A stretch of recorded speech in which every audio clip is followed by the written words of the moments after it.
Today I'll be talking to Betty Busby from Albuquerque, New Mexico. And Betty does the most amazing 3D work and also a lot of work using a cutout method that we're going to talk about today.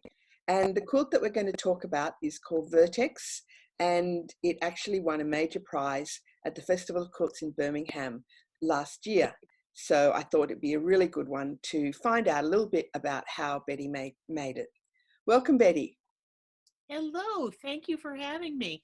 I got a big lecture from a friend here who is from Birmingham, and she kept saying it's Birmingham, and we never say Birmingham. Oh, really? Birmingham. I didn't know that. Well, there you go. Okay. Well, that's where she's from, so yeah. Something learned every day. Betty actually started off in ceramics, and that's actually quite evident in a lot of her work, especially the 3D work. Everything Betty does, I feel, is extraordinarily tactile, and I just want to sort of touch it and stroke it and things, which is sort of frowned on a little bit. Yes, this is the quilt we're actually talking about. And I was actually at Birmingham last year, and people were desperately trying to find out how you made it. So it's pretty exciting to see that today. So I'm going to switch over to screen share, and here we are. Okay. We have the quilt in all its glory and a lovely photo of Betty. First of all, we're just going to have a look at this shot here, which doesn't look very exciting. So Betty, would you like to tell us what's happening here? I love to start with just plain raw material. I mean, when I was growing my own vegetables, I would save my own vegetable seed.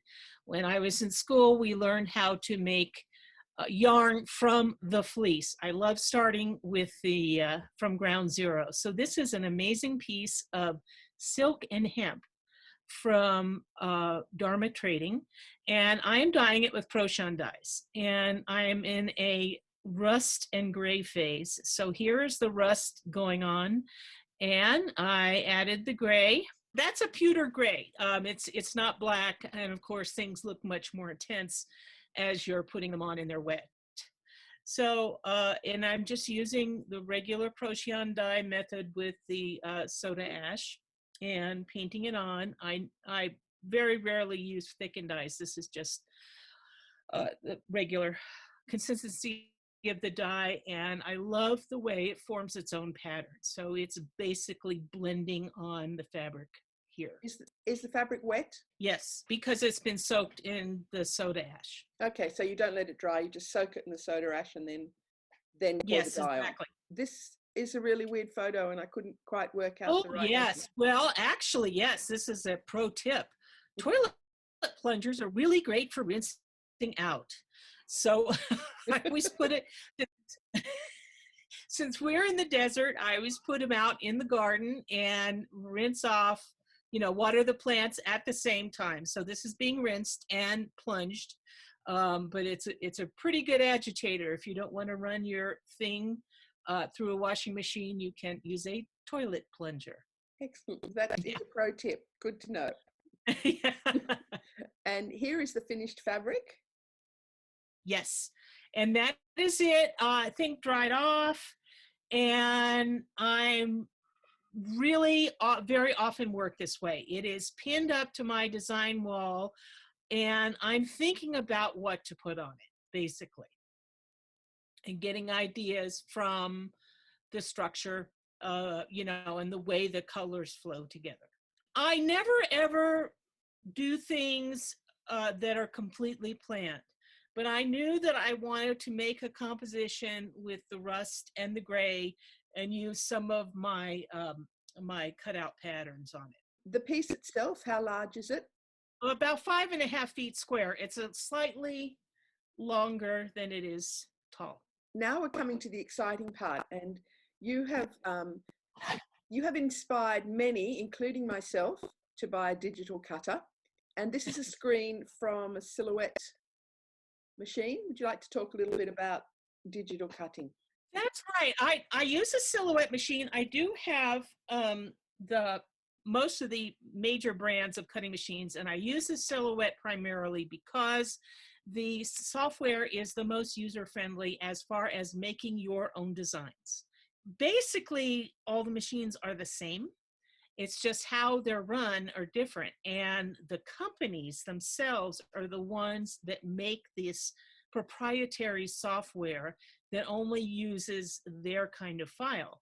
And this software has been around since they were making software with copper tools out of limestone. I mean, it's one of the original kind of vector softwares. Sign makers have been using them for years and years. So this this image that is on the screen at the moment, you drew that yourself and then imported it? Yes. The image of the cutting mat. The cutting mat is 12 by 24 inches for this particular machine. And you can position your cutout pattern any way you want, and you can make it any size you want, and you can also distort it and duplicate it. So I could cut out 25 of these in tiny form on this sheet if I wanted to, but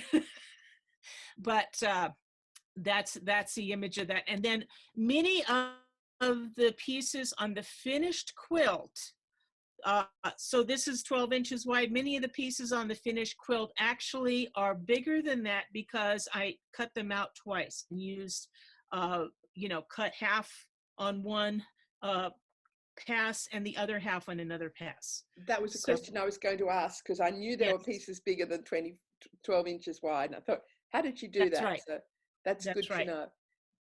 So after I make the pattern, so I just took the pattern that I drew and I put it in Photoshop and I just started playing around with it, like, that's what I had in mind, was to use a repeat of this design that I drew and connect them. So I wanted to see how it looked.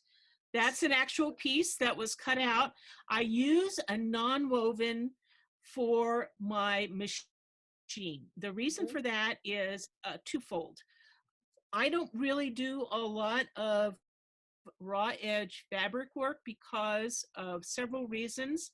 I can't aim very well. I have to run a size 18 needle in my machine, so it chews up the edge of fabric pretty badly as far as fraying goes. And fabric, it's very difficult to get fabric to take this elaborate of a design. I use the non-woven, and then again, the only fusible that's on the quilt is on the non-woven. So there's very little fusible on the quilt, and it retains much more flexibility and texture than it would if I had layers and layers of fused fabric. Explain what you mean by non-woven. Well, non-woven is any material that is not woven. For instance, felt is a non-woven. I use many different kinds. I probably use half a dozen regularly. When I teach, I usually recommend getting Pellon 830, which is a spun bonded polyester. So basically, it's very fine, microscopically fine fibers that are bonded together. They're not woven, they're bonded together by heat. And the Pellon 830 is not an interfacing, it is their pattern making material. I've tried every kind of interfacing known to man, and some of them are too thick and some are too thin, and the porridge is too hot or too cold. And you put fusible on the back and you paint them as well? Exactly. Well, you paint it first, and then you put fusible on the back. And the reason that you have to paint it first is the paint will go through and goober up your fusible if you try and paint it with the fusible on. Any kind of fusible will work. I usually use artist paint on here. Any paint with a viscosity of artist tube paint or toothpaste, it will work on this non-woven material. You don't want to use a thin fabric paint because it needs the extra strength of a heavier bodied paint. And you don't want to dye it, of course, since it's a synthetic material. This is a piece that is being ironed onto the background fabric. That's exactly right. And you can see here, I have placed a different fabric behind that particular piece of non-woven. And this quilt has both. It has the background showing through some of the motifs, and it has different fabric behind some of the other motifs. And this is a piece of silk that I crackle treated. I painted it with paraffin, crunched it up, and then painted fabric paint, thin fabric paint on, and then ironed the wax out. Okay. So this is both of these, yes. This particular gray piece of cutout non-woven has a piece of white fabric behind it. Yeah, I thought it looked a bit paler. So why did you do Yes. that? Just for visuals. Mm-hmm. There's a definite shadow effect happening. Is that just an optical illusion, or? Well, there's a lot of tricks I do, and if we look at the whole quilt later, I can show you a couple things I do. Like I will, bring out the 3D effect by lightening or darkening certain areas. And the reason that this very light material is behind here is because of contrast. My mantra is always, you have to really, really pump up the contrast in your fiber art, because I think with all the texture with our stitching, it tends to take away the contrast. So as you can see, this gray that the non-woven is a medium value, and I needed to have it pop. If I had it just on that rust color background, it wouldn't show up that well. So that is why this particular shape has a lighter colored background behind it. And you hand cut that out? While you're watching TV, because it takes a long time and little thought, is you fuse it very lightly to your non-woven shape, and then you snip out behind, so the edge of the non-woven covers the raw edge of the fabric that's inside. Right. And then you have enough of the fusible around the outside edge to stick it onto your background, and then of course then you sew it. Here is the finished quilt. Yeah, so if you look, take a look at the rust colored piece that is almost to the left center, and you can see that it's a little bit lighter in the center. So I'm doing that to make it look more 3D. And it was originally placed on the gray fabric, and I thought, oh, it needs a little bit more. So I whipped out my can of spray paint and sprayed that, and that's why that is lighter in the center. I'm just looking at all the interwoven little pieces. They're all manually placed and twisted. Yes, exactly. So what I did is I took the leftover non-woven and I just cut it with rotary cutter and moved those things around till they kind of connected with each other. So those were done after the original things were placed. Right. And I can see the wax crackle fabric under the black ones in the bottom. Yes. In the lower right-hand corner is the detail of what is the piece that was in the ironing picture. Yep. And the reason that those, I covered all that up down there, is I didn't like how the fabric came out. So the behind the black one is a rust colored crackle, and then behind in the corner there is a crackle with black. This is, I actually am finishing a commission right now that used this shape. And there's a leftover, but I thought I would just show you how they look when they're freshly cut from the machine. As you can see, this material is super, super thin. That's a very big quality that I like. I want something that's thin enough to where it disappears. I don't want people to look at the quilt and think, oh, she used a non-woven. You know, I want it to blend in with the quilt. So if you iron this on and sew the hell out of it, it will blend in. Right. Yeah, so, and I don't even have, I mean, this is an old iPad and I have very old software on it, but you can draw your designs with Sharpie on a piece of copy paper if you want, and scan them into your computer. Or I switched to the iPad after letting it sit in the drawer for years because it was too hard. But I finally switched to drawing on the iPad. Why? Because erasing. You can erase. So the better, the more black and white your drawing is, the easier it will cut. So if you are drawing by hand on a piece of paper with the Sharpie, which I did for years, you need to really make sure that you fill in all those little areas. At the Festival of Quilts in Birmingham, you were awarded a very nice prize. So it was first place in the art quilt category. And the crowds around the quilt were amazing. They were about 10 deep every time I went past, and people were just amazed at seeing it. So we'll just talk about 3D for a moment, because some of your commissions, your vessels are absolutely beautiful, and the tubular quilt that you made recently, I really like. They're a bit like Aboriginal poles, totem pole things, and they're just, your colors are amazing, and you do a lot of hand stitching with these. Well, you have to, because your sewing machine is not going to go around a curve. So I trained as, I majored in ceramics in college.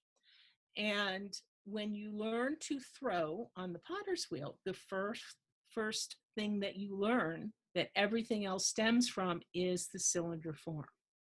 So when I was thinking about turning 60 a couple of years ago, I decided that 60 was going to be the new 20, and I'm going backwards. So I started remaking some of the forms that I made in college and learned about in college. But as far as the traditional pottery forms, I started remaking those in fiber and kind of reinterpreting them, because you can do different things in fiber, of course, than you can in clay. So that's what started it all. Well, I'm really enjoying your 3D work as much as I'm enjoying your work with the cutouts, because I just find them fascinating. You've answered a lot of my questions, and I hope everyone else has enjoyed learning a little bit more about Vertex, because it's just a beautiful, amazing quilt. Betty is a member of an international quilt group called Viewpoints 9, which has been going for quite a few years now. And there are, guess what, 9 artists, and they have had exhibitions all over the world. And they're currently working on a next phase of their development. And I really like you to check out Viewpoints 9. And the other organisation that Betty is very busy at is SAQA, Studio Art Quilts Associates. And I'm very proud to have been the former president of SAQA. And you must, if you enjoy Betty's work, you must go and check out the new SAQA website, which actually features quite a bit of Betty's work, and also some other incredible art quilts. And please consider becoming a member, because it's your tribe. Oh yeah, well we welcome everybody, you know, from people that are just starting out to people that are, you know, rich and famous and have made millions of things. Yes. And there will be somebody there to guide you along, to enter exhibitions. There are critique groups. So all levels are welcome. My favorite things with the organization is watching people grow in their art. So we'd love to have you join us. Lovely testimonial. Thank you, Betty. Thank you very much for joining us today, Betty. And I hope everyone has really enjoyed this video. And please subscribe And that way I'll be inspired to make lots more videos just like this one. And there are some amazing artists out there that will also be interviewed in the near future. So bye for now. Bye-bye.